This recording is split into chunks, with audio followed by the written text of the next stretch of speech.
Bueno, ahora vamos a hablar de la primera tópica. Este es el primer modelo que desarrolla Freud con respecto al aparato psíquico. Se llama tópica, es decir, tanto la primera como la segunda justamente utiliza esta denominación tópica, porque alude a lugares psíquicos, son lugares virtuales, es decir, no tienen que ver con ninguna localización física. Aluden justamente a mostrar una forma de funcionamiento.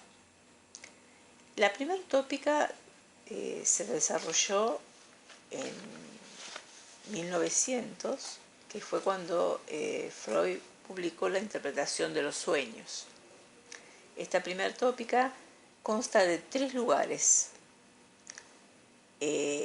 inconsciente, preconsciente y consciente. Estos serían los 3 lugares en los cuales se divide esta primera tópica.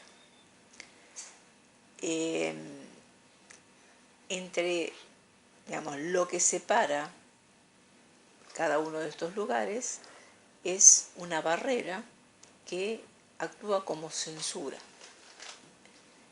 Es decir, que dificulta en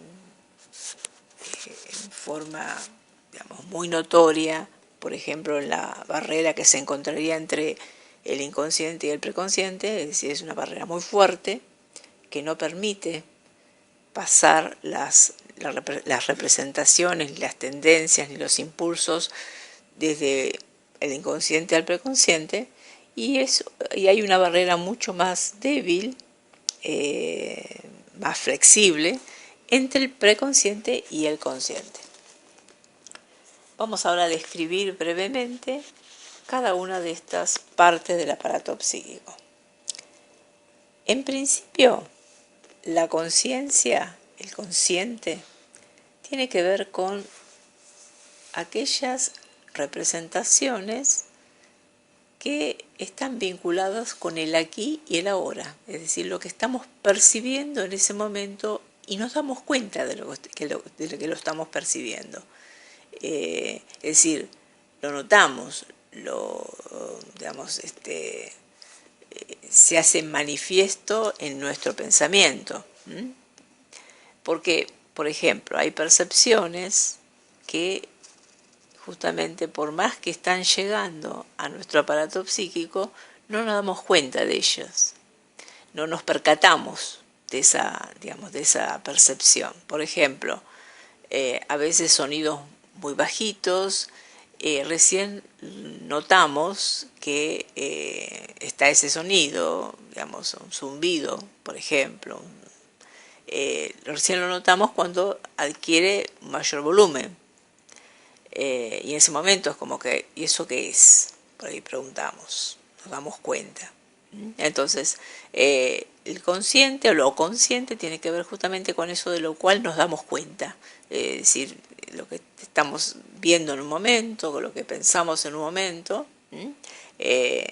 Esta parte del aparato psíquico está muy ligada al principio de realidad, es decir, a la realidad.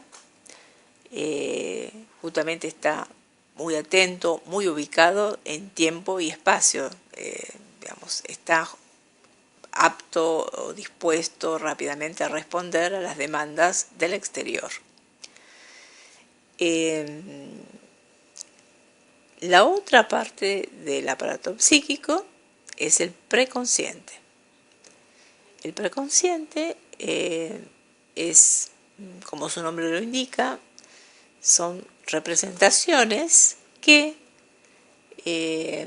no están conscientes en determinado momento, pero pueden acceder a la conciencia fácilmente, con un esfuerzo, quizás voluntario o no voluntario también, algún estímulo despierta o trae a la conciencia alguna representación que está en ese momento en el preconsciente. Podemos decir que en la conciencia no hay lugar para tantas representaciones, para tantas ideas, y eso está como en el reservorio que es el preconsciente.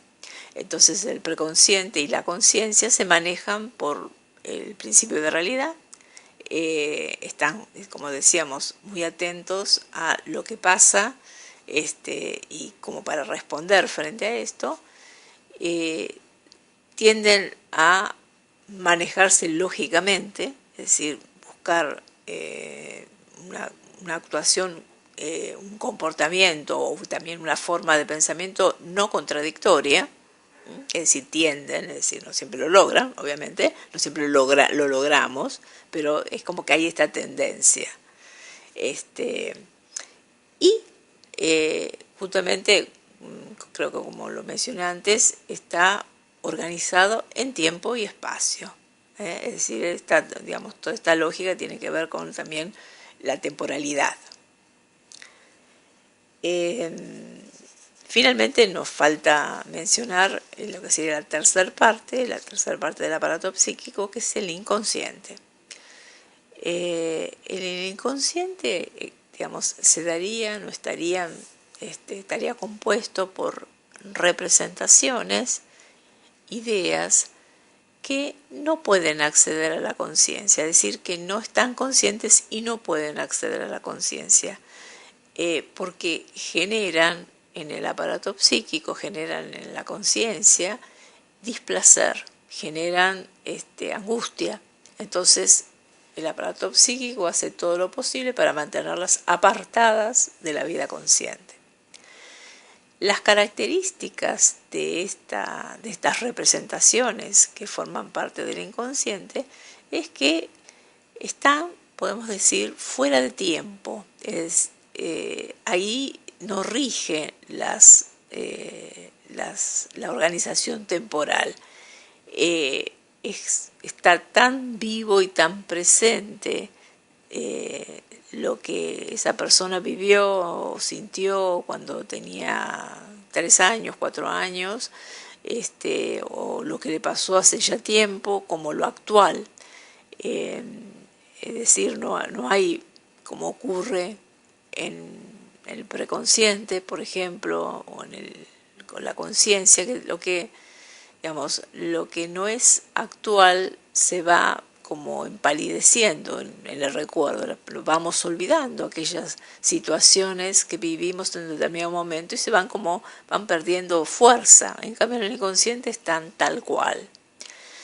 El inconsciente también tiene una forma de funcionamiento que no sigue la lógica corriente, la lógica que por ahí conocemos cuando hablamos de ser, no ser contradictorio entre lo que decimos, entre lo que pensamos. En el inconsciente conviven las representaciones de lo más diversas, que son contradictorias uno con las otras.